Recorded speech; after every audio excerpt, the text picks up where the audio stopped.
ये हरा है ना। ऐसे करो थोड़ा सीधा। हाँ है।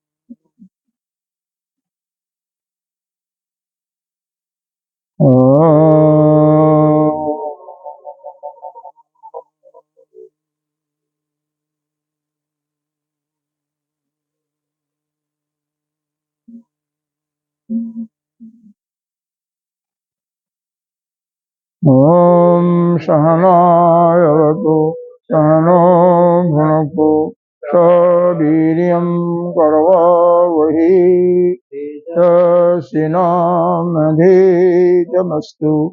मा विद्विषावहै। ओम शांति शांति शांति। ओम पार्थाय प्रतिबोधितां भगवता नारायणेन स्वयं व्यासेन ग्रथितां पुराणमुनिना वन्दे महाभारतम्।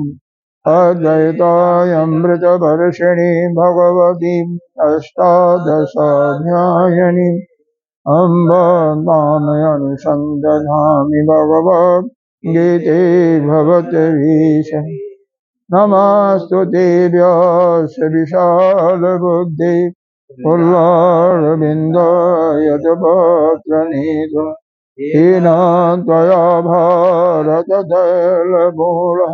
प्रज्वालितो ज्ञानमयो प्रदीप प्रपन्नपारिजाताय स्तोत्रभित्रैकपाणे ज्ञानमुद्राय कृष्णाय गीतामृतदुहे नमः। नमोपनिषदो गावो दुर्गा गोपालनन्दन पार्थो वत्स सुधीरभोक्ता दुर्गं गीतामृतम् शिवसुतं देवं कंसचारूढमर्दनं देवकी परमानन्दं केशं वन्दे जगद्गुरुम् भीष्मद्रोणतटा जयद्रथजला गान्धारनीलोत्पल शैलग्राहवती कृपेण वहनि करेण विलाकुल अस्वस्थां विकर्णघोरमकर दुर्योधनवर्तिम् क्रोधीरागल्पाण्डैरणनदी कैवर्तकः कीश आराशार्यवचः सरोजममलं गीतार्जयन्दोत्कट नानाकानककेशरं हरिगदा सम्बोधनाबोधि लोके सज्जन शतपदैरहरः विलीयमानं मुदा भूयात् भारत पंकजं कलिमलि प्रध्वंसि न श्रेयसि मूकं करोति वाचालं पङ्गुलङ्घयति यद्कृपातमहं वन्दे परमानन्दमाधवम् यं ब्रह्मा वरुणेन्द्ररुद्रमरुतः स्तुवन्ति दिव्यैः अस्तु वेदैः साङ्गपदक्रमोपनिषदैः गायन्ति यमिषाम् ज्ञानावस्थिततद्गतेन मनसा पश्यन्ति यमयोगिनो दाशान्तं न विदुषुरसुरगणो देवाय तस्मै नमः। अनंत श्री विभूषित श्री 1008 पंचायती महानिर्वाणी अखाड़ा की अग्रणीय श्रोतीय ब्रह्मनिष्ठ महामंडलेश्वर एवं उत्तर प्रदेश संत समाज के अध्यक्ष श्री सदगुरुदेव भगवान के चरणों में कोटि कोटि नमन बंधन। यहाँ के अधिष्ठान देव ब्रह्मचारी कृष्ण चैतन्य जी भक्तजन सबके अंतःकरण में आत्मस्वरूप विराजमान उस परमात्मा को प्रणाम करते हैं, नमन करते हैं। पहले श्लोक से पाठ करते हैं। इदं तु ते गुह्यतम इदं ते गुह्यतमं रक्षामि अनसूययो प्रवक्ष्याम्यनसूयवे ज्ञानं विज्ञानसहितं ज्ञानं ज्ञात्वा मोक्षसे अशुभात् यज्ञात्वा मोक्षसे शुभात् राजविद्या राजगुह्यं राजविद्या राजगुह्यं पवित्रमिदमुत्तमम् पवित्रमिदमुत्तमम् प्रत्यक्षावगमं धर्मं प्रत्यक्षावगमं धर्म्यं सुसुखं कर्तुम् अव्ययम् सुखं कर्तुमव्ययम् असद्धानाः पुरुषा अश्रद्धमानः पुरुषः धर्मशास्त्रस्य परन्तप अप्राप्यमानि वर्तन्ते प्राप्यमादिवर्तन्ते मृत्यु संसारवर्तमनि। यहाँ पर भगवान ने ऐसे श्रेष्ठतम ज्ञान को प्रदान कर रहे हैं जिससे ज्ञान को धारण करके साधक उस परम अमृत तत्व को प्राप्त कर लेता है, अर्थात जन्म मरण के बंधन से छूट करके मुक्त हो जाता है। यहाँ पर भगवान ने पहले ही श्लोक में इस चीज को बता देते हैं। थोड़ा सा इस पर कल चर्चा हो गई थी, भाष्य भी हो गया था मेरे ख्याल से, लेकिन ज्ञान विज्ञान का थोड़ा सा इस पर और विचार करने का मन कर रहा है। ज्ञान विज्ञान, ज्ञान किसे कहते हैं, विज्ञान कहते हैं। एक तो कल हमने आपको बताया था कि किसी वस्तु का जो ज्ञान है, सामान्य ज्ञान प्राप्त कर लिया, उसको हम ज्ञान कहते हैं। विज्ञान उसी ज्ञान को अपने अंदर धारण कर लिया, अनुभव कर लिया, उसको हम विज्ञान कहते हैं। यह तो एक अर्थ हुआ, कई अर्थ इसके हैं। एक अर्थ दूसरा यह होता है, किसी वस्तु का साधारण ज्ञान यानी सामान्य ज्ञान अगर जिसके पास हो गया तो उसको ज्ञान प्राप्त। जैसे बिजली प्रवाहित हो रही है, यह सामान्य है, लेकिन बिजली कैसे बनी, कैसे प्रवाहित हो रही है, यह विशेष ज्ञान हुआ। तो इस विशेष ज्ञान को विज्ञान कहते हैं। बटलोई के अंदर आपने दाल चढ़ाया या कुकर में, प्रेशर कुकर में दाल पक रही है, यह सामान्य ज्ञान हुआ। आधे घंटे में या 20 मिनट में, 10 मिनट में पक जाता है। लेकिन प्रेशर कुकर से कैसे भाप बना, किस प्रकार से वह जल्दी बन जाता है, कि जबकि वही दाल अगर किसी बटलोई में चढ़ा दीजिए तो 1 घंटा में होता है कि नहीं होता है, समय का काफी बचत हुआ। तो कैसे होता है, तो जिसको यह ज्ञान हो गया, भाई भाप बनता है और भाप की शक्ति से वह पचता है। जी, यही बात की जा रही है, लेकिन वह ज्ञान कैसे पचता है, बात प्रश्न यह होता है कि वहां पर जल्दी क्यों पच जाता है। हाँ, इसका जिसको ज्ञान होता है उसी को हम कहते हैं विज्ञान। नहीं समझा? हाँ, तो मतलब यह है जिसको उसके विषय में पूरा विज्ञान होगा कि इसमें भाप बनता है और भाप चूंकि बाहर नहीं निकल पाता, तो इसलिए भाप का जो प्रेशर होता है उसी से वह पचता है। जैसे यह आपने देखा होगा, पहले क्या होता था, भाप वाले इंजन चलते थे, भाप वाले इंजन चलते थे। उसमें क्या होता था, कोयले से पानी को, जल को गर्म किया जाता है और जो भाप बनता था उसी की शक्ति से वह इंजन, बिजली उससे उत्पन्न की जाती थी, चलता है। तो भाप में बहुत बड़ी शक्ति होती है। इसको जिस विद्वान ने, जेम्स वाट नाम उसका था, कैसे देखा था, वह बच्चा था, छोटा सा बच्चा था। उसने देखा कि माँ खाना बना रही है, तो वह जो उस पर ढक्कन है, कृष्ण इसको समझिए, जो ढक्कन है ना वो ऊपर होता है। हाँ, तो हाँ, फिर उसको ज्ञान हुआ ये ऊपर हो रहा है, इसका मतलब कोई शक्ति है इसके अंदर, उसको ऊपर फेंक रही है। और उसी शक्ति को उसने जब थोड़ा सा उसको और अध्ययन किया, बड़ा हुआ, तो उसने इसका एक विज्ञान ही पैदा कर दिया। तो इस प्रकार से। और तीसरा ज्ञान, ये तो दो ज्ञान तो हो गया ना।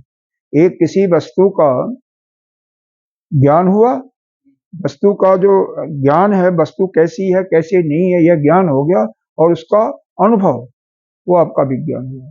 और एक साधारण ज्ञान दूसरा बताया गया, किसी वस्तु का साधारण सामान्य ज्ञान हो गया आपको, उसे ज्ञान कहते हैं। और उसका विशेष ज्ञान हो गया तो उसको हम विज्ञान कहते हैं। तीसरा इसका अर्थ बताते हैं, जैसे भगवान ने सातवें अध्याय में एक मंत्र दिया है। सातवां अध्याय में पहला ही मंत्र दिया है, दूसरे में दिया है सर। ये ज्ञानम दूसरा है। इसके पहले उन्होंने सावधान किया है कि मैया शक्त मना पार्थ जोगम जुंजुत मदाश्रय असंशयम समग्रम जथा ज्ञासाश तत्स्रो।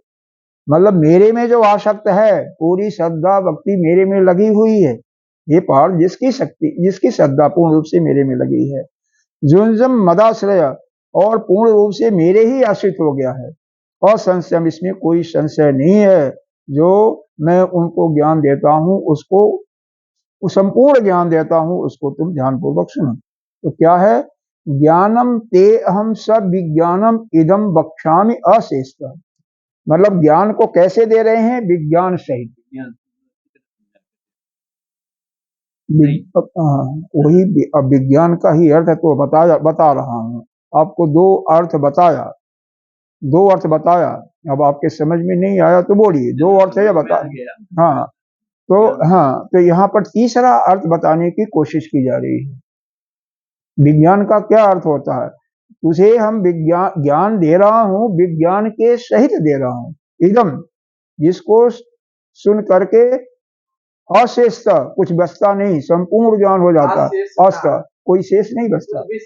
हाँ, जत ज्ञातवा नहीं हो, जिसको जान करके, क्या कहूंगा, भूयो अन्य ज्ञातव्यम न अविशिष्यति, जिसको जान करके कुछ अन्य शेष नहीं बच जाता जानने के लिए, परिपूर्ण हो जाओगे तुम।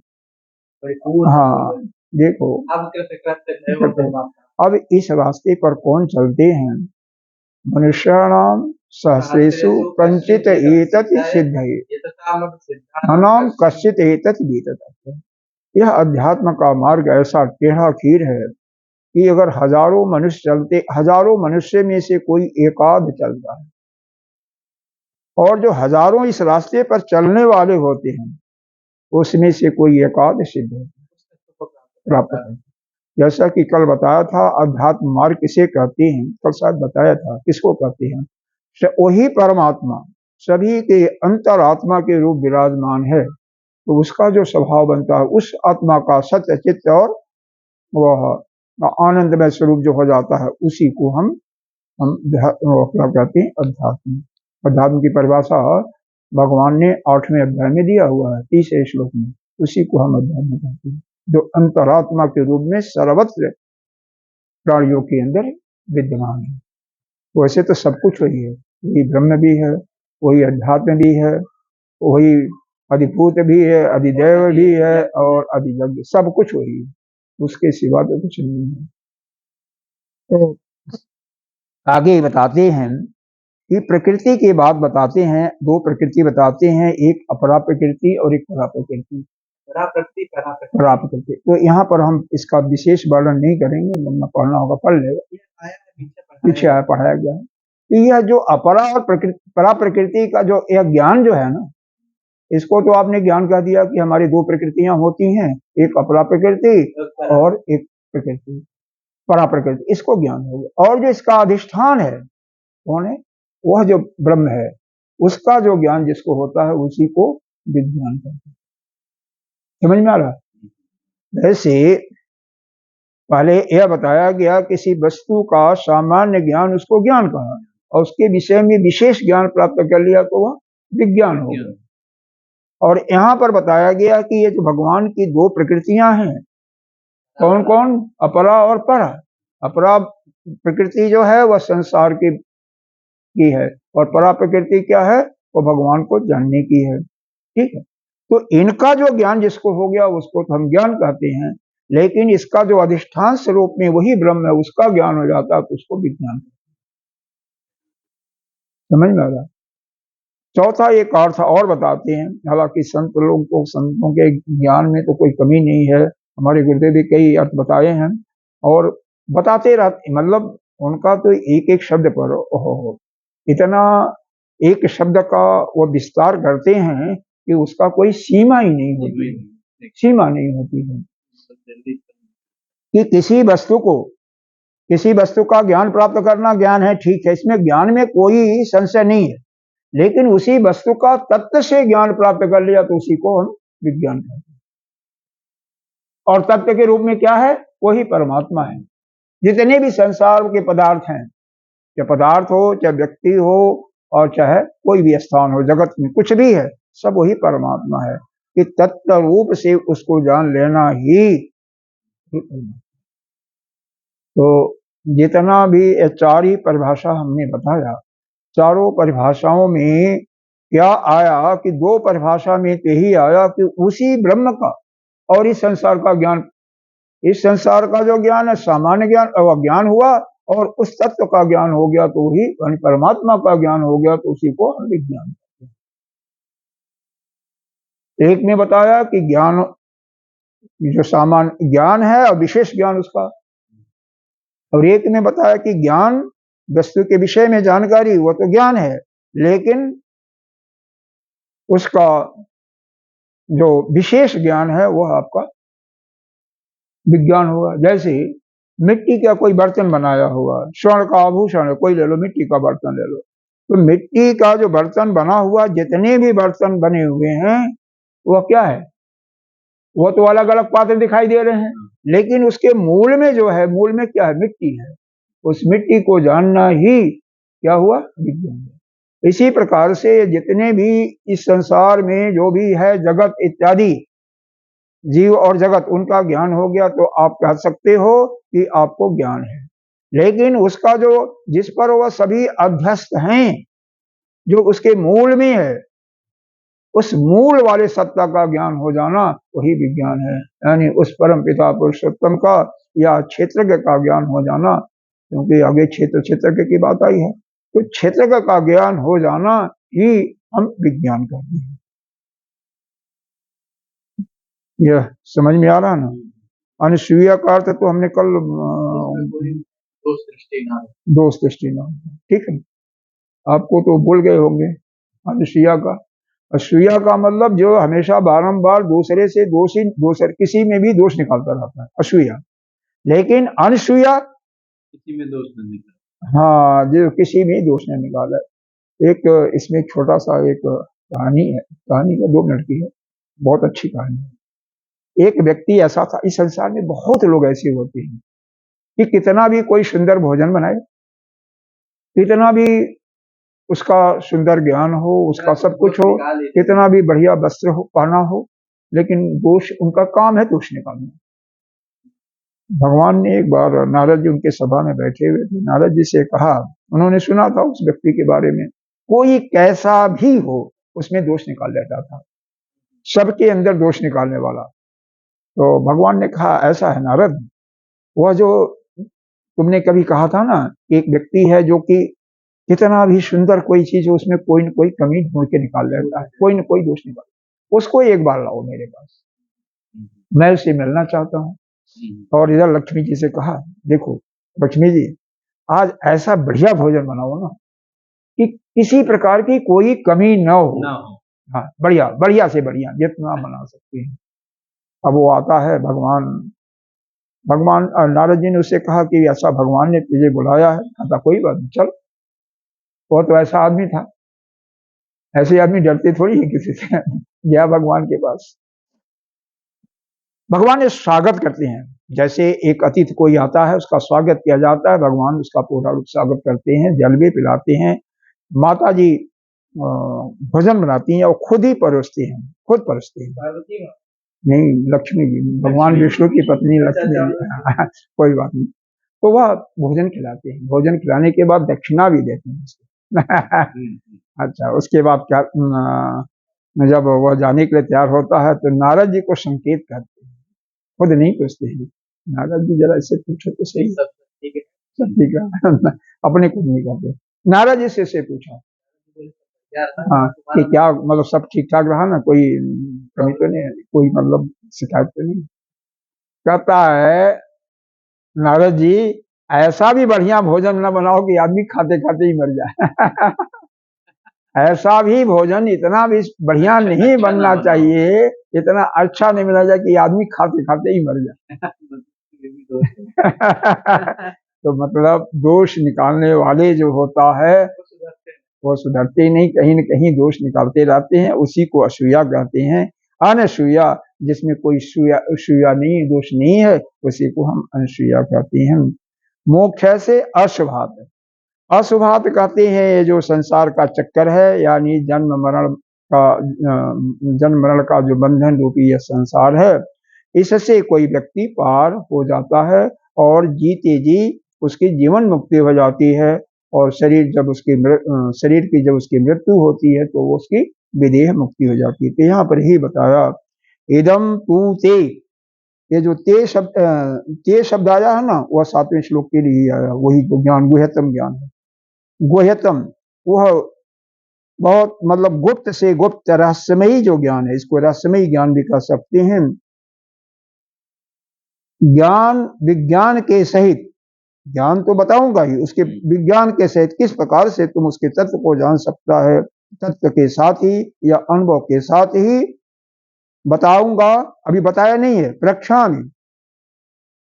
क्यों क्यों बताऊंगा तुझे? क्योंकि तू अनसूया है, तेरे अंदर कोई दोष दृष्टि नहीं है, इसलिए हे अर्जुन तेरे को मैं उसको ज्ञान विज्ञान के सहित अनुभव कराऊंगा, जिसको जान करके तू यह संसार रूपी जो जन्म मरण का बंधन है उससे छूट करके तू जीवन मुक्त हो जाएगा, अर्थात तेरी विदेह मुक्ति भी, मरने के बाद विदेह मुक्ति भी हो जाएगी। बाकी भाष्य वगैरह तो कल बताया ही गया था, उसमें कोई कमी नहीं थी। अब आगे फिर दूसरे श्लोक में क्या बताया, कहते हैं मुक्त हो जाएगा, तो कैसे मुक्त हो जाएगा, इसके लिए फिर चर्चा वह ज्ञान क्या है।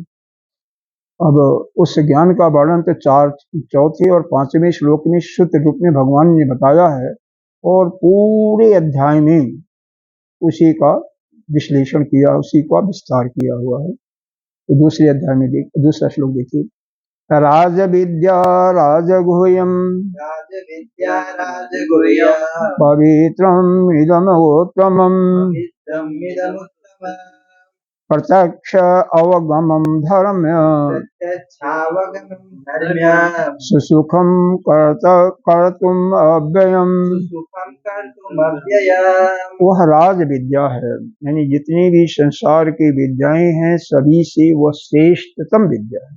जितनी भी विद्याएं हैं, बहुत विद्याएं हैं संसार में, राजगुह्यम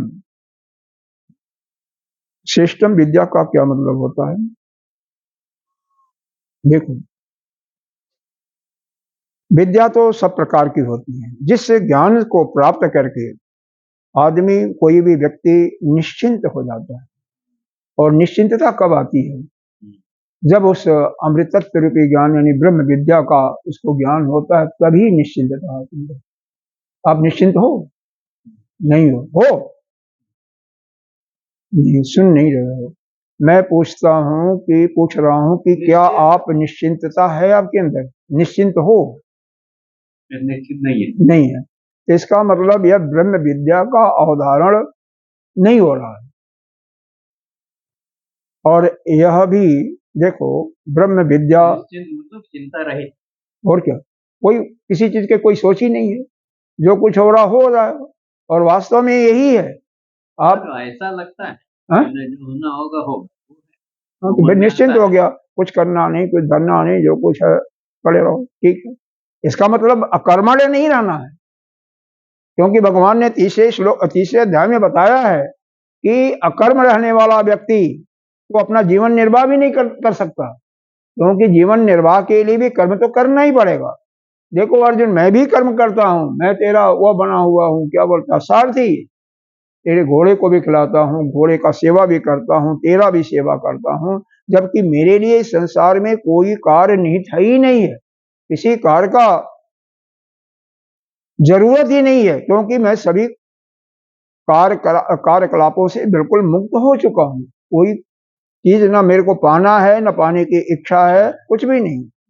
लेकिन मैं जो ठीक ठीक उस अध्यात्म के रास्ते पर मैं चलूंगा, तो हमारे पीछे आने वाले जो जन लोग हैं, वह कम से कम उनका मेरा अनुसरण करके उनका कल्याण होगा, उनका मार्ग एक मार्ग प्रशस्त होगा। इसलिए यह जो है मैं काम करता हूँ। तो यहाँ पर राज विद्या का मतलब वह ज्ञान जिसको प्राप्त करके कोई भी श्रेष्ठतम ज्ञान इसीलिए कहा गया जिसको पा करके उसको किसी अन्य विद्या की आवश्यकता नहीं होती है। एक कठोपनिषद किसी उपनिषद में आया है, तुम्हें याद है कि उस ज्ञान को बताइए जिस ज्ञान को पा करके किसी और चीज की जानने की इच्छा नहीं होती है। किसी उपनिषद में आया हुआ हाँ नहीं आ रहा है, मन में आ जाएगा शायद ध्यान रखने किसमें है। चलिए ठीक है। राज गुह्यम और गोपनीय से गोपनीय है, रहस्यमयी है। देखिए राजाओं के साथ यह ऐसा घटना होता है ना कि राजा लोग हर समय सतर्क रहते हैं।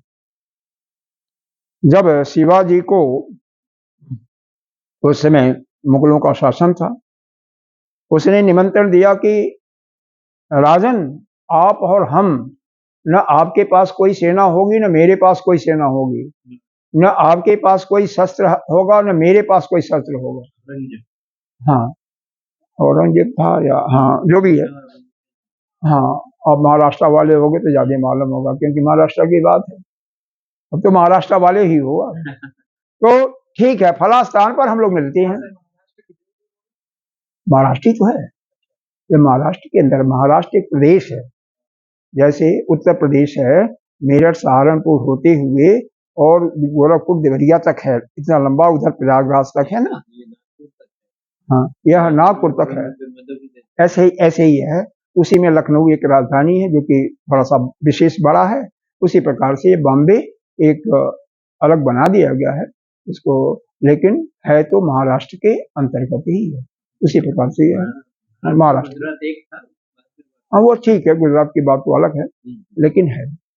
अब शिवाजी, अब राजा लोग जब कभी होता है ना तो पूरे तैयारी के साथ, क्योंकि शिवाजी भी जानते थे और भी लोग जानते थे कि यह जो बदमाश है ना मुगल जो है, ये इतने मतलब कपटी हैं, छल करने वाले छली हैं, कहते कुछ इनका विश्वास नहीं कर सकता, कभी नहीं कर सकता। तो उन्होंने क्या पहना, एक अंगूठी पहना जो कि उस अंगूठी में शेर के खाल से वो बनी हुई थी, शेर के नाखून उसमें लगी हुई थी जो कि उससे फाड़ सकते थे किसी को भी।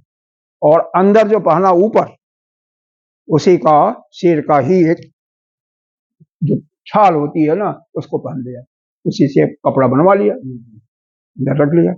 अब उसमें कितना भी कोई मारे तो उसका प्रभाव नहीं पड़ेगा, उसके अंदर नहीं जाएगा, चुभे नहीं गा, क्योंकि यह जानते थे कि वह बुलाया है मेरे को तो छल करेगा, छल से कोई न कोई हथियार रखेगा, वह ईमानदारी का काम तो ये करते नहीं। तो जाते हैं, जब उसने मारने की कोशिश किया, अब इन्होंने वह अंगूठी तो पहनी थी, और वह जो कि शेर के नाखून से उसको सीधे उसको चीर देते हैं और वही मर जाता है बना। ठीक है,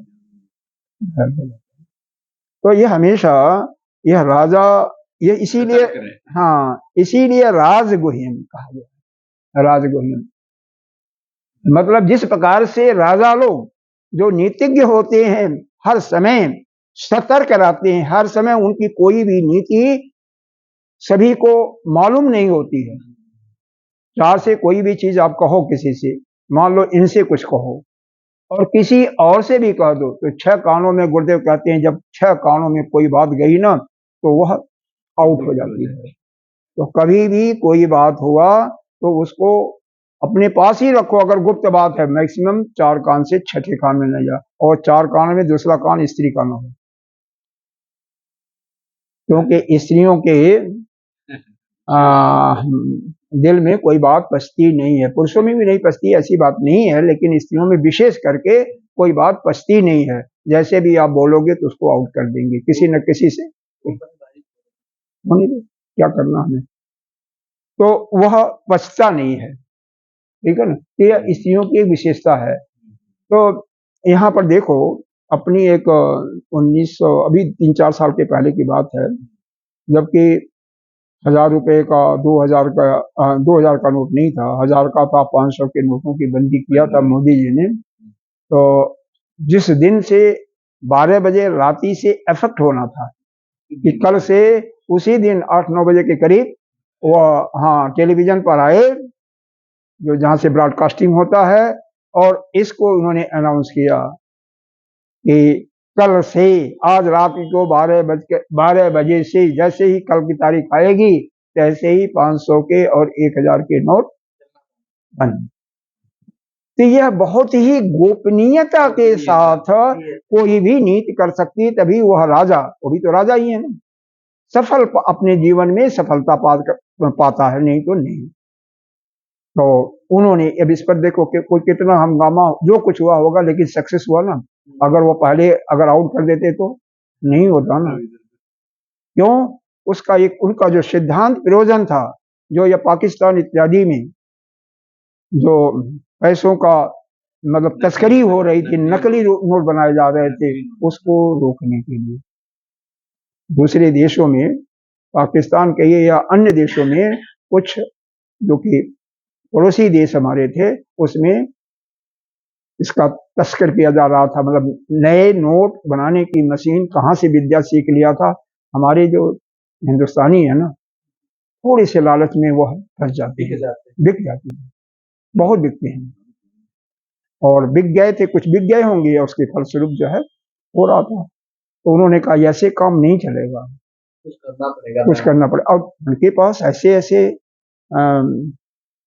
अर्थशास्त्री थे कि उन्होंने उनको सलाह दिया कि ऐसे ऐसे आप करें तो यह काम हो सकता। पासा पलट देना बहुत बड़ी बात है, बहुत होता है, तो पूरा पासा ही पलट दिया। हमारे जो गृहणियां थी, लोग क्या करती थी, कई गृहणियां तो वो गगरी नहीं होती है, गगरी में नोटों की वो 1000 या 500 की वो भर देती हैं ऊपर से, उसको जैसे होता है ना ऊपर रख देती हैं, किसी को पता न चले कि अन्न है या क्या है। कई दीवालों में भी रखे थे, और हाँ रखते हैं। वो सारा का सारा कईयों का तो पता ही नहीं चला, वो रह गया, और बाद में कितने करोड़ों रुपयों पे मतलब आया, बाद में प्रकाश आया, लेकिन चलो सब ठीक है, गद्दे में भरे थे, वो गद्दे में भरे ही रह गए, भरे रह गए, ध्यान भी नहीं आता ना।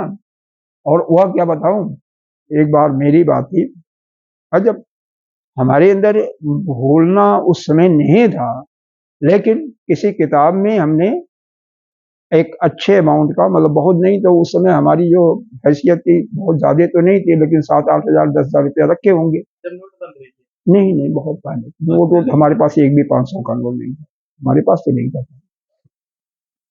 तो वह भूल गया था मैं। उसी समय अचानक एक ऐसा जरूरत पड़ा कि वह पैसे की हमें लगभग उतनी ही जरूरत थी, और पता नहीं कैसे किताब पलटा, वो पैसा मिल गया, काम चल गया। ये सब बहुत भाग्य की बात, हम तो भाग्य की बात ही माना, हालांकि पैसा मेरा ही था, मेरे द्वारा ही रखा गया। मेरे पास साथ ऐसा हुआ जो बिल्कुल, जैसे हमारे पास 1 रुपया नहीं, हाथ कभी जैसे कुत्ता में भी हम शान कर सकते हैं, उनसे 500 की नोट पड़ी, तो मुझे पैसे कहाँ से आएंगे, कभी रखे होते हैं, भूल जाती है, ऐसा होता है, तो ऐसा हो जाता है। तो इस प्रकार से यह क्या है, जैसे राजा लोग, नीतिज्ञ लोग हर एक चीज को, अपनी नीति को छिपा करके रखते हैं, बहुत गोपनीय तरीके से रखते हैं, जो कि उनके पास जो करीबी आदमी होता है ना, उसको भी भनक नहीं लगती है। उसी प्रकार से यह जो आत्मज्ञान की विद्या है, ब्रह्म विद्या है, यह बहुत ही गोपनीय है, जो कि सभी को नहीं बता। अब मान लो रास्ता चलते हुए बताओ तो कोई सुनेगा, आपको मारेगा ही, कहेगा क्या बता रहे हो, हाँ गाली देगा ना। तो वही उन्हीं को सुनाने के लिए जो सुनने के योग्य हो। इसीलिए भगवान ने इस विद्या को धृतराष्ट्र को और उनको क्या बोलता है अपना युधिष्ठिर को या भीष्म पितामह को द्रोणाचार्य कृपाचार्य या कर्ण इत्यादि जो श्रेष्ठतम थे किसी न किसी चीज में उनको नहीं सिखाया, केवल अर्जुन को दिया। क्यों दिया? क्योंकि अर्जुन पूर्ण रूप से भगवान को अपने को समर्पित कर दिया था, उत्तराधिकारी था उसके, उत्तराधिकारी नहीं कह सकते इसको, उसका अधिकारी था, उसके लिए पात्र था, अधिकार वह योग्य, एक योग्य पात्र था। ज्ञान अपना पात्र, जो पात्र होता है ज्ञान को खोज लेता है। हाँ वो तो खोज लेता है, बिल्कुल खोजता है। अगर ब्रह्म विद्या का कोई पात्र है तो ब्रह्म विद्या बिल्कुल खोज लेगी, किसी न किसी तरीके से वह उसको वैसे ही कोई संत मिल जाएगा या कोई सत्संगी मिलेगा, बता देगा कि अमुक महात्मा जो है यह श्रेष्ठ है। अभी हमें भी तो हमारे करुणानंद जी मिले, हमारे साथ ही मतलब हमारे ऑफिसर थे, काम करते थे, वो घर पर ले गए, गुरुदेव आए, उनसे मुलाकात हुआ और तब से हम गुरुदेव के शरण में आ गए। तो कहीं न कहीं कोई न कोई तो होता ही है ना, हर एक के पीछे कहीं न कोई होता है। जब बहुत बड़े पुण्य का उदय होता है तब ऐसे महात्मा लोगों का से आपकी मुलाकात होती है, नहीं तो नहीं होती है। तुम्हारे ऊपर तुम ऐसे साधारण व्यक्ति नहीं हो जो सोच रहे हो। हाँ नहीं मानना चाहिए नहीं वो सब गलत है। इस लाइन में हाँ तो बिल्कुल प्रारब्ध आपका बलवान नहीं होता तो बचपन से आप इस लाइन में नहीं आते। बड़ी बात, हजारों संत हैं, किसी संत से मिल जाते हैं, गुरुदेव से ही क्यों मिले? हाँ गुरुदेव से क्यों मिले? अब तो बिल्कुल, तो यह इतना सौभाग्य समझ करके अपने को इतना उठाओ कि मतलब इस विद्या को हम धारण कर ही लेंगे और हो जाएगा। ऐसी कोई बात नहीं। देखो शास्त्र कृपा, गुरु कृपा तो है ही, बिल्कुल कृपा की जरूरत है, कृपा होगी ना, अपनी कृपा कर ले, बिल्कुल बस अपनी कृपा करनी और कुछ नहीं। तो राजविद्या यह श्रेष्ठतम विद्या है और राजगुहम जैसे राजाओं की नीति होती है उससे भी यह गुप्त विद्या है, मतलब बहुत ही गोपनीय विद्या है। और क्या है इसका विशेषण? पवित्र है, पवित्र करने वाली है, बिल्कुल शुद्ध है, इदम उत्तमम। और फिर एक विशेषता और बताया, यह उत्तम श्रेष्ठतम है विद्या है। और क्या धर्म युक्त भी है, धर्म युक्त भी है। और क्या बताया इन्होंने? सुसुखम, और नहीं दुख देने वाली नहीं है, अच्छी प्रकार से सुख देने वाली है, यानी पूर्ण आनंद को देने वाली है।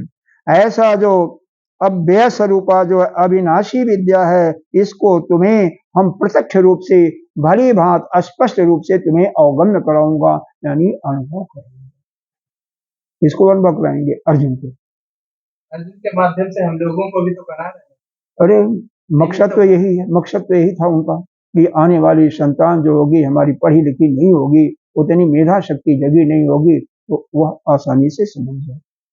हालांकि फिर भी इसका अर्थ यही हुआ कि वह श्रेष्ठतम जो विद्या है, श्रेष्ठ से श्रेष्ठ विद्या है और गोपनीय से भी गोपनीय विद्या है। जैसे राजाओं की नीति होती है, श्रेष्ठतम राजाओं की पवित्रतम विद्या है, उत्तम श्रेष्ठ है, धर्म पूर्वक है, धर्म के अनुसार है, अच्छी प्रकार से सुख देने वाली है और अविनाशी है। ऐसी विद्या का अहम कर्तुम प्रत्यक्षम अवगम्यम, तुमको प्रत्यक्ष रूप से साफ प्रत्यक्ष क्या होता है इसके विषय में थोड़ा सा जान लो। प्रत्यक्ष क्या होता है? देखो, किसी चीज के विषय में जानकारी हो गया तो वह प्रत्यक्ष जानकारी हो गया, लेकिन अनुभव नहीं हुआ तो वह आपका प्रत्यक्ष जानकारी हुआ। एक तो नहीं परोक्ष होता है, वो तो प्रत्यक्ष का मतलब तो सामने हो गया ना, प्रत्यक्ष सामने साफ हाँ परोक्ष है तो सामने। जैसे हम कह रहे हैं तो क्योंकि यहाँ पर जो संवाद हो रहा है, अब संवाद क्या है? यहाँ भी संवाद जो दो व्यक्तियों के बीच में होता है, एक व्यक्ति कहता है दूसरा सुन रहा है, इसी को संवाद कहते हैं। ठीक है, इसी में एक और भी होता है कि जो कि वाद हो जाता है, एक व्यक्ति कहता है और दूसरा बीच बीच में पूछता भी है, लेकिन श्रद्धा के साथ, जैसे कि अर्जुन ने पूछा समय समय पर। और एक होता है इसी में कि उसको क्या कहते हैं, बरतंडा, कौन सा नाम दिया गया, मतलब जो कि व्यक्ति अपने आप ही कहता रहता है, दूसरों की वो सुनता ही नहीं। जैसे हमारे नेता लोग अगर हो जाए तो वो कोई टीवी के सामने कुछ सुनते नहीं है, केवल जो है अपनी ही बात करते रहेंगे और दूसरे की बातें सुनते ही नहीं, कुछ नहीं। उनको केवल अपनी का नाम है मर्तंड है, क्या नाम है तुम्हें ध्यान है? नहीं, विबंडा करके ऐसे कुछ नाम है उसका, विबंडा बरतंडा ऐसे कुछ नाम है। तो इस प्रकार से यहाँ पर संवाद हो रहा है अर्जुन और श्री कृष्ण में। तो भगवान इस विद्या को दे रहे हैं, तो उसका अवगम हम प्रत्यक्ष रूप से, यानी साफ साफ तुम्हें सामने से ही मैं सुना रहा हूँ, जो कि तुम उसको सुन करके और सुखी हो जाओगे। वह जो अविनाशी विद्या है उसको जान करके तुम भी इस मृत्यु मरण धर्मा से मुक्त हो जाओगे। इसका भाष्य तो नहीं हुआ था, या हुआ था? हाँ, नहीं हुआ था ना। देखो यहाँ पर राज विद्या का क्या अर्थ दिया गया, विद्या नाम राजा, विद्याओं में जो राजा है, दीप्ति अतिशयत्वात्, अतिशय यह दीप्ति है, कैसा है? अतिशय, अत्यंत ही प्रकाश युक्त विद्या है। यानी प्रकाश युक्त का मतलब जिस विद्या के स्फुरण मात्र से आपको आपका शरीर में कंपन हो जाता है, मतलब वह ज्ञान की एक वह जग जाती है। दीप्ते ही इयम अतिशयन ब्रह्म विद्या सर्व विद्या नाम, यह जितने भी विद्याएं हैं, जितने भी संसार की विद्याएं हैं, उन सभी विद्याओं में यह ब्रह्म विद्या जो है सबसे श्रेष्ठ है, दिव्यमान है और यह प्रसिद्ध भी है। सर्व विद्या नाम अतिशयन ब्रह्म विद्या, यह ब्रह्म विद्या जितने भी संसार की विद्या हैं सबसे श्रेष्ठ है।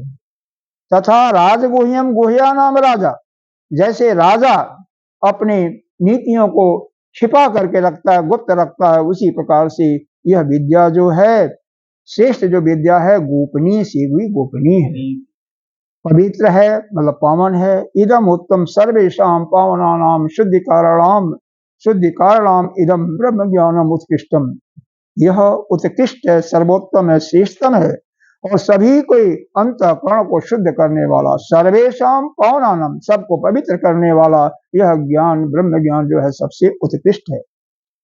अब इससे इसका फल देखो, फल का वर्णन करते हैं।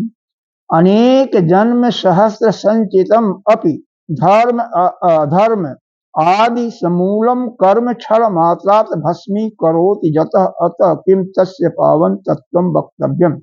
और क्या कहा जाए कि नाना प्रकार के जोनियों में, जन्मों में, सहस्त्र हजारों जोनियों में, हजारों जन्मों का जो आपने संचित कर्म इकट्ठा कर रखा है, क्या क्या, चाहे धर्म या अधर्म, पाप या पुण्य इकट्ठा हुआ है, समूल वह जड़ के साथ, जड़ क्या है उनका? अज्ञान, उसके साथ क्षण मात्र में ही उसको यह भस्मीकृत कर देता है, नष्ट कर देता है। यह ब्रह्म विद्या ऐसी श्रेष्ठतम विद्या है, अगर वह ज्ञान आपके अंदर अनुभव में आ गया तो 1000 जन्म हो, लाखों जन्म हो, तो 84 लाख दुनिया है। एक आया है तो जो एक मिनट, जो भी वहां पर आपने पाप और पुण्य इकट्ठा किया हुआ है, वह जो भी संचित कर्म है, सब कुछ क्षण मात्र में भस्म हो जाता है। हाँ, ज्ञानादिदग्ध कर्माणि, हाँ, वह गीता जी में कहा ना, हाँ गीता जी में वो भी है और यहाँ पर भी गीता जी ही है, लेकिन यह श्रुतियों में भी आया है, लेकिन यह नष्ट हो जाता है। यह संचित कर्म जानते हो, नहीं जानते? जन्म जन्म से इकट्ठा करता रहता है, उसी को संचित कर्म कहते हैं। उसका एक हिस्सा जिस जोनी में जो भोगने लायक होता है उसमें दे दिया जाता है, उसको प्रारब्ध कहते हैं। जैसे हर एक कर्म मनुष्य जोनी में नहीं भोग सकते, कुछ सूकर के जोनी में दे दिया जाता है, कुछ कुत्ते के जोनी में, तो जिस जोनी में जो भोगने लायक होता है वह दे दिया जाता है, उसको हम प्रारब्ध कहते हैं। और इस जीवन में जो कर रहे हो, जिसको क्रियमाण करते हैं, क्रियमाण कर्म कहते हैं, वही आगामी कर्म बन करके अगले जीवन में आता है, संचित कर्म के साथ वो भी जुड़ जाता है। तो यह तस्य पावन तत्वम, यह पवित्रता का और क्या कहना है। किम च प्रत्यक्षावगम, इसका मतलब प्रत्यक्षावगम का अवगम का अर्थ देते हैं, प्रत्यक्षेण सुखादे इव अगमो यस्य तद प्रत्यक्षा अवगमम। यह साफ साफ आपके अंदर अंतःकरण में अनुभव होने वाला है, अर्थात सुख जैसे होता है, सुख का जैसे अनुभव करते हो वैसे ही इस विद्या का आप प्रत्यक्ष ही अनुभव करोगे। अनेक गुणवत्तः अपि धर्म विरुद्ध त्वं दिष्टम न तथा आत्मज्ञानम धर्म विरोध किंतु धर्म धर्माद अनपीतम। धर्म कर रहे हैं, अनेक गुणों से युक्त वस्तु का भी धर्म से विरोध देखा जाता है, परंतु यह जो आत्मज्ञान है ना, यह धर्म का विरोधी नहीं है। यह जो विद्या मैं बताने जा रहा हूं यह धर्म के अनुकूल है। पहले बताया था ना कि धर्म के अनुसार है, तो यह धर्म के अनुसार है, धर्म का विरोधी नहीं है। और जो विद्याएं होती हैं वह धर्म के अनुकूल नहीं होकर के बल्कि उसके प्रतिकूल भी हो जाती है, ठीक है, जिसका प्रत्यक्ष आपको अनुभव कराया जा रहा है। एवं अपि शाद दुसंपाद्यम इति अत आह, मतलब ऐसा दुसंपाद्यम, इस विद्या को प्राप्त करने में आपको कठिनाई हो सकती है, आपको यह दुर्विज्ञेय है, थोड़ा सा आपको मेधा शक्ति जगानी पड़ सकती है। सुसुखम कर्तुम यथा रत्न विवेक विज्ञानम अत्र अल्पायासानम कर्मणाम सुख संपाद्यानाम अल्प फलत्वम दुष्करणाम च महाफलत्वम दिष्टम। मतलब संसार में थोड़े परिश्रम से जो सुख पूर्वक संपन्न होने वाले कर्मों का जो अन्य फल होता है और कठिनता से संपन्न होने वाले कर्मों का जो महान फल देखा जाता है, यह ज्ञान भी सुगमता से उत्पन्न होता, मतलब आसानी से अपने अंदर ग्रहण किया जा सकने के कारण, लेकिन अपने फल का क्षय होने पर यह ज्ञान क्षीण नहीं होता। मतलब इसका फल जो है वह एक प्रकार से कभी क्षीण, उसमें अव्यय की भावना नहीं आती। एक बार यह ज्ञान आपके अंदर बैठ गया ना तो कभी क्षीण नहीं, तब आप ज्ञानी हो जाओगे। ठीक है, कुछ जैसे मॉर्निंग में कठोपनिषद में बताया गया कि आपका पूर्ण रूप से तो आपकी वासना नहीं क्षीण हुई, वासना क्षय के लिए और तपस्या करनी पड़ती है, मनोनाश के लिए और तपस्या करनी पड़ सकती है, लेकिन फिर भी आप पुनः आपका जीवन मरण से मुक्त होंगे। जिस समय यह ज्ञान की अनुभूति आपको हुई उसी समय तत्व ज्ञान हो गया आपको। तत्व ज्ञान क्या कि जो कुछ दिखाई दे रहा सब ब्रह्म ही है, बस यही अंदर बैठ जा, अनुभव हो जा। व्यवहार में ठीक है, आप जब ध्यान में हो तो आपको अनुभव हो गया कि सारा जगत ईश्वर युक्त ही है, ईश्वर में ही है, लेकिन जब अंतःकरण का पर्दा ओढ़ोगे, चद्दर ओढ़ोगे, तो आपको व्यवहार में सब कुछ अलग अलग होगा। आप किसी को बोल भी सकते हो, किसी को डांट भी सकते हो, सब कुछ होगा, भोजन भी करोगे, दूसरे को भी भोजन कराओगे, सब कुछ होगा व्यवहार में, क्योंकि उस समय आप अंतःकरण जैसे ही अपने अंदर धारण करोगे तैसे ही आप वह जो भाषित वासना है वह आ जाएगी, लेकिन आप मुक्त हो, इसमें कोई दो राय नहीं। अंतिम, इसमें अंतिम ही है पहला, अंतिम पहला से थोड़ा सा एक पहले है। अत्र अल्पायासानाम ये तो हो गया सर, ठीक है, मतलब इसका क्षीण हो जाएगा ऐसी शंका प्राप्त होने पर कहते हैं, मतलब यह जो विद्या एक बार प्राप्त हो गई तो वह उसका फल कभी क्षीण नहीं होता, ऐसा शंका न आवे, उसके लिए आगे कुछ बताते हैं। अव्ययम, क्योंकि इसका फल जो है क्या है, अविनाशी है। कर्मवत व्यय अस्ति अति अव्ययम, अर्थात कर्मों की भांति यह जो इसका ब्रह्म विद्या का फल है वह क्षीण नहीं होता, नाश नहीं होता है। इसलिए यह जो आत्मज्ञान पर हमें पूरी श्रद्धा करनी चाहिए। यह समझ नहीं आ रहा है? लेकिन संसार में दो प्रकार की विद्याएं होती हैं, एक तो थोड़ा सा नहीं, उसकी बात नहीं हुआ, थोड़ा सा परिश्रम किया तो कुछ फल मिल गया, और एक ज्यादा परिश्रम किया तो कठिनाई से कुछ फल मिलता है। और फिर लेकिन प्रत्येक विद्या जो फल होता है एक समय मिला दूसरे समय नष्ट हो जाएगा, उसका भोग कर लिया उसके बाद गया। जैसे आपने भोजन बनाया, बहुत मेहनत से बनाया, 56 प्रकार का भोग बनाया, और जैसे ही आपने भोजन कर लिया वैसे क्या हुआ, गया, समाप्त हो गया, कुछ शेष नहीं बचा ना, या बचा किसने, सब समाप्त हो गया। अंदर अंदर गया नहीं, वो नहीं, अंदर अंदर जो चला गया फिर उसका फल और कितने में, 24 घंटे में हो जाएगा, 48 घंटे में हो जाएगा ना। लेकिन यह विद्या जो है एक बार आपको अनुभव हो गई तो कभी नष्ट नहीं होने वाली है, यही बताया जाता ना।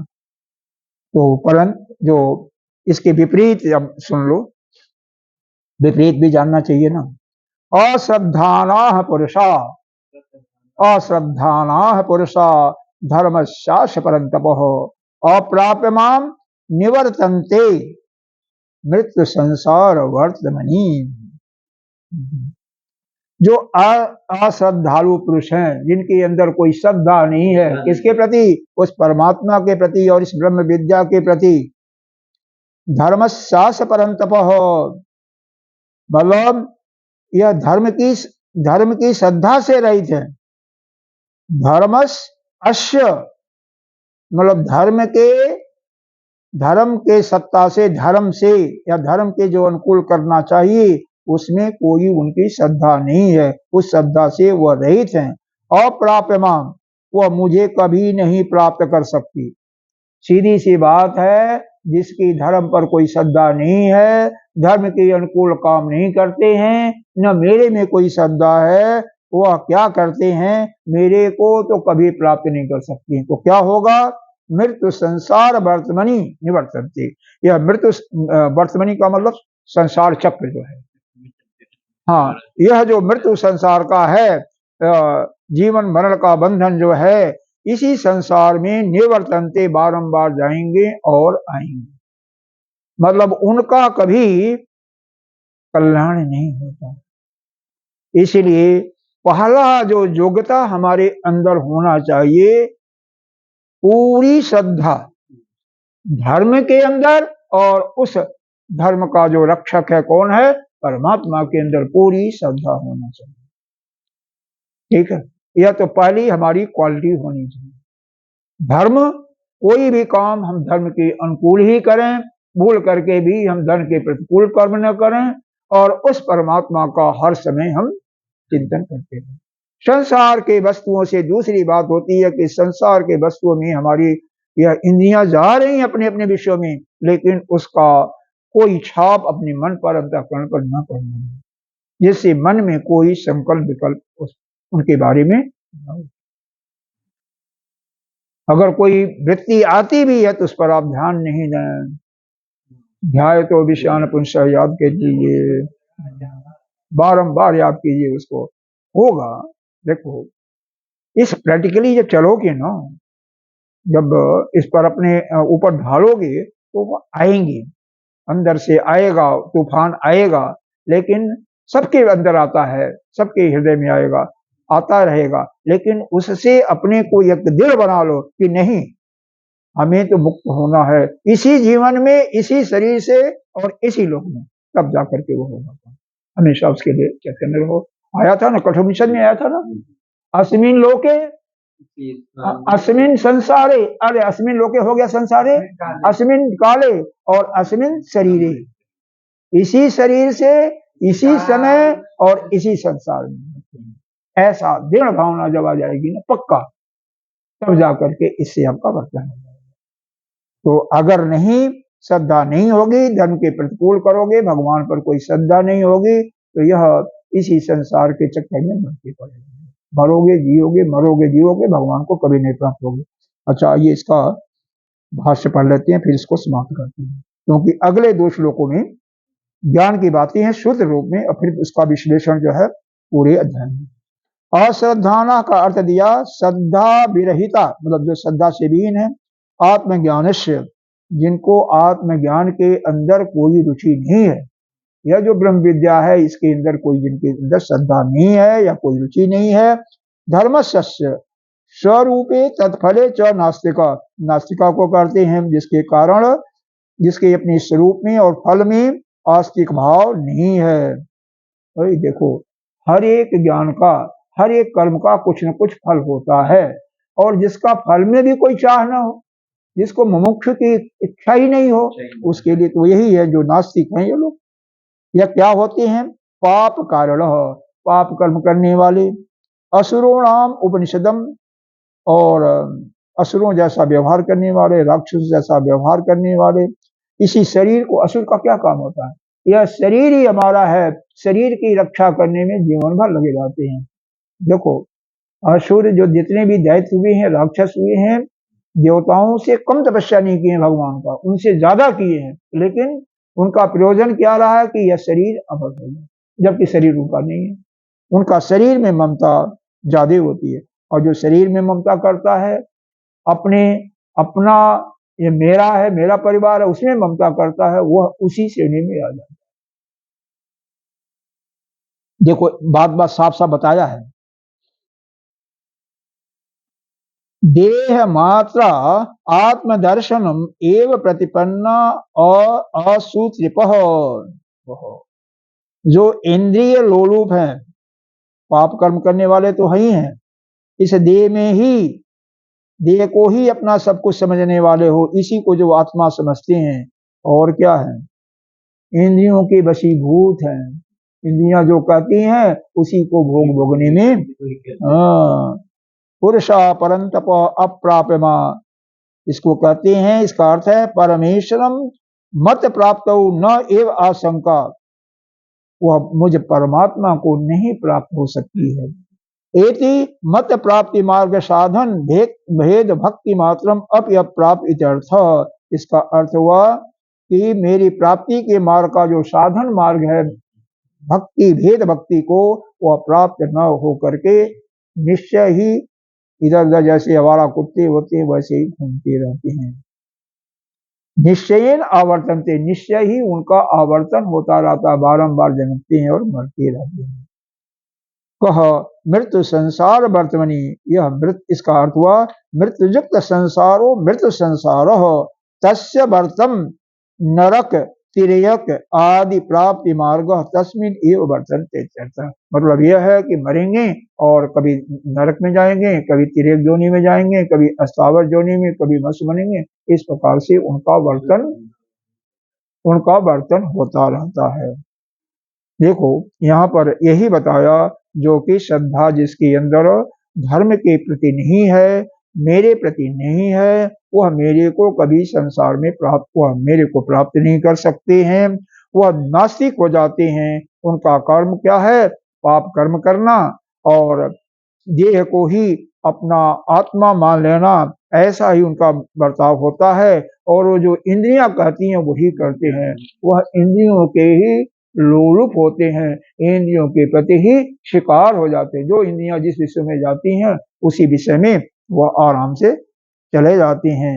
और जो हमारा परमात्मा की प्राप्त करने का जो साधन मात्र जो भक्ति मार्ग है, उसको तो वह, उससे वह नहीं, वह उसको प्राप्त नहीं, उससे अलग हो जाते हैं और भटकते रहते हैं संसार के दुनिया में, उसको नहीं प्राप्त कर सकते हैं, उसको नहीं होते हैं, इधर उधर घूमते हैं। और इस प्रकार से वह संसार के चक्र में नाना प्रकार के जोनियों में, कभी नरक, कभी तिर्यक, कभी पेड़ पौधे इत्यादि में पड़े रहते हैं, या कभी मनुष्य भी हो गया, कोई बात नहीं। अस्तुत्या अर्जुनम अभिमुख कृत्या, इस प्रकार ज्ञान की प्रशंसा द्वारा अर्जुन के सम्मुख, या अर्जुन को 2 श्लोकों में इस ज्ञान को, किस ज्ञान को? वह ब्रह्म विद्या का जो ज्ञान है, जो ब्रह्म विद्या का जो ज्ञान है, उसको सूत्र मात्र में, मतलब संक्षेप में भगवान यह चौथे और 5वें श्लोक में बताते हैं, और उसका विस्तार फिर आगे 34 श्लोकों में से कहिए कि करीब बीच में भक्ति मार्ग है, तो कोई बात नहीं, 28-29 श्लोकों में उसी का विस्तार प्रकार से किया हुआ है। हाँ, अब यहाँ पर आपका समय कहता है पूरा हो गया, कहिए तो हम आगे पढ़ें, नहीं तो फिर 1 घंटे का समय आपका हो गया। कृष्णेन भैया। समय तो पूरा हो गया, बढ़ा जाए। रहने दो, कल लगते हैं। हाँ, तो इसके विषय में हम कल चर्चा करेंगे, क्योंकि समय की अपनी सीमा भी होती है ना। ओम पूर्णमिदः पूर्णमिदं पूर्णात् पूर्णस्य पूर्णमादाय पूर्णमेवावशिष्यते। ओम शांति शांति शांति।